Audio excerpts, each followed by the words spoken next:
तो दोस्तों आज की मंडे नाइट रॉ काफ़ी अच्छी रही, बल्कि इस साल की सबसे अच्छी मंडे नाइट रॉ रही आज। जो लोग चाहते थे, डब्ल्यूडब्ल्यू के फैंस चाहते थे, वो दोनों मैच आज सबको मिले। वो है सेथ रोलिंस और रोमन रेंस का मैच कंफर्म कर दिया गया है समर स्लैम के लिए, वर्ल्ड हैवीवेट टाइटल के लिए। और दूसरा मैच जो सबसे बड़ा मैच है, ब्रॉक लेसनर और ओबा फेमी का हेल इन अ सेल के लिए मैच कंफर्म कर दिया गया है।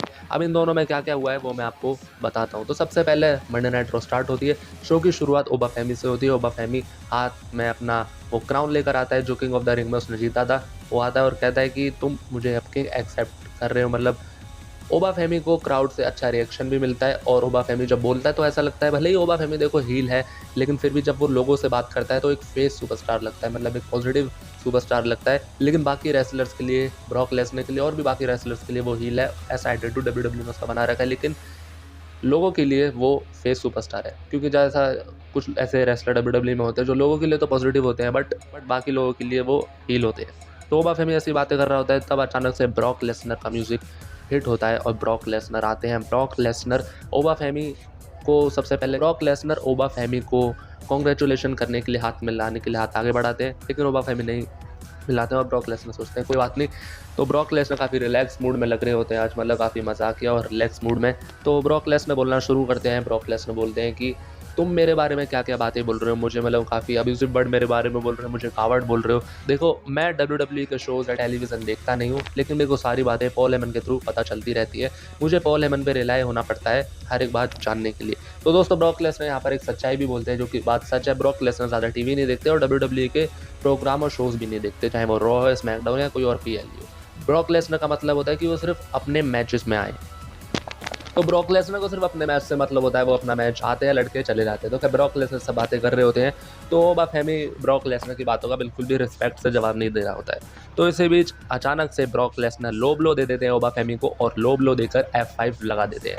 अब यहाँ पर बहुत से लोगों का ऐसा मानना है कि लो ब्लो की क्या जरूरत है, डायरेक्ट F5 ब्रॉक लेसनर लगा सकते थे, क्योंकि लो ब्लो एक तरीके से कार्ड एक्ट माना जाता है, और ब्रॉक लेसनर एक पावरफुल रेसलर है तो वो डायरेक्ट F5 लगा सकते थे। तो इस पर ऐसा मानना है कि देखिए डब्ल्यूडब्ल्यू जो है वो ओबा फेमी को एक पावरफुल, एक मतलब एक स्ट्रॉन्ग कैरेक्टर दिखा रही है। अगर ब्रॉक लेसनर आएंगे डायरेक्ट F5 देकर ओबा फेमी को पटक कर चले जाएंगे, तो यहाँ पर ओबा फेमी की कुछ भी पावर नहीं दिखेगी। अब लो ब्लो देकर F5 लगी, उसमें बात अलग है। उसमें है कि लो ब्लो एक मतलब एक बैंड एक्ट है, उसमें ज़्यादा चोट लगती है, और ओबा फेमी को F5 लगाना उस वक्त आसान था। तो मतलब ब्रॉक लेसनर की भी इमेज ख़राब ना हो, ओबा फेमी की भी इमेज ख़राब ना हो।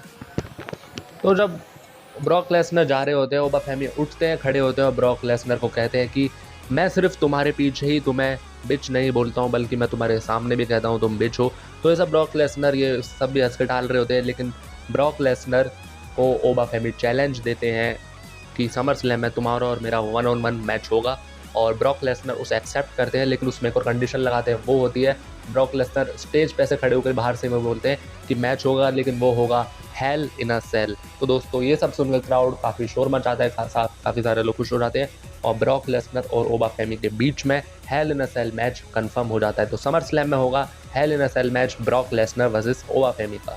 इस पर आपका क्या कहना है, आप कमेंट करके ज़रूर बताना कौन जीत सकता है, अपने विचार ज़रूर शेयर करना। अब दोस्तों बात कर लेते हैं शो का मेन इवेंट। शो में रोमन रेंस सबसे पहले आते हैं जेकब फाटू के साथ। वही सब रोमन रेंस बोलते हैं एक्नॉलेज मी। इसी बीच रोमन रेंस बात कर रहे होते हैं क्राउड से। सेथ रॉलिंस आ जाते हैं। सेथ रॉलिंस आते हैं और रोमन रेंस से बात करना शुरू करते हैं। सेथ रॉलिंस कहते हैं कि तुमने और मैंने यहाँ पर शुरुआत एक साथ की थी। हम 14 साल पहले यहाँ आते थे, क्राउड के बीच में से आते थे, और शील्ड हमारी हुआ करती थी, और तुमने अभी तक मुझे एक बार भी हराया नहीं है। तो सेथ रॉलिंस अपना पुराना वक्त रोमन रेंस के साथ याद दिलाते हैं कि जब शील्ड थी, हम आते थे, हमारे बीच में काफ़ी दुश्मनी भी हुई, शील्ड टूटी भी, और ये सब सेथ रॉलिंस बताते हैं, जिसमें वो ये भी कहते हैं कि इन 14 सालों में तुमने अभी तक मुझे 1-on-1 मैच में हराया नहीं है। और सेथ रॉलिंस चैलेंज देते हैं रोमन रेंस को 1-on-1 मैच के लिए, समर स्लैम के लिए, लेकिन रोमन रेंस ये बोलकर उस वक्त टाल देते हैं कि तुम सबसे लास्ट में हो, तुम्हारा नंबर सबसे लास्ट है। लेकिन सेथ रॉलिंस कहते हैं कि जब मेरी बात आती है तो मेरा नंबर सबसे पहले होता है। तो काफ़ी उकसाते हैं सेथ रॉलिंस रोमन रेंस को, लेकिन फिर एंड में थक कर रोमन रेंस सेथ रॉलिंस का चैलेंज एक्सेप्ट कर लेते हैं समर स्लैम के लिए। तो दोस्तों ये मैच भी कंफर्म हो चुका है, Roman Reigns versus Seth Rollins, काफ़ी टाइम बाद, इंतजार करने के बाद, समर स्लैम में वर्ल्ड हैवीवेट टाइटल के लिए। तो इस पर आपका क्या कहना है, कमेंट कर ज़रूर बताना। आप कितना खुश हैं आज की मंडे नाइट रॉ में, क्या रेटिंग देंगे आज आप रॉ को, 5 में से कितनी रेटिंग देंगे, आप कमेंट कर ज़रूर बताना। बाकी दोस्तों आज के वीडियो में ये अपडेट्स है, ऐसे अपडेट्स पाने के लिए चैनल ज़रूर सब्सक्राइब कीजिए, बेल आइकन प्रेस कर दीजिए। तो चलिए मिलते हैं अगली वीडियो में।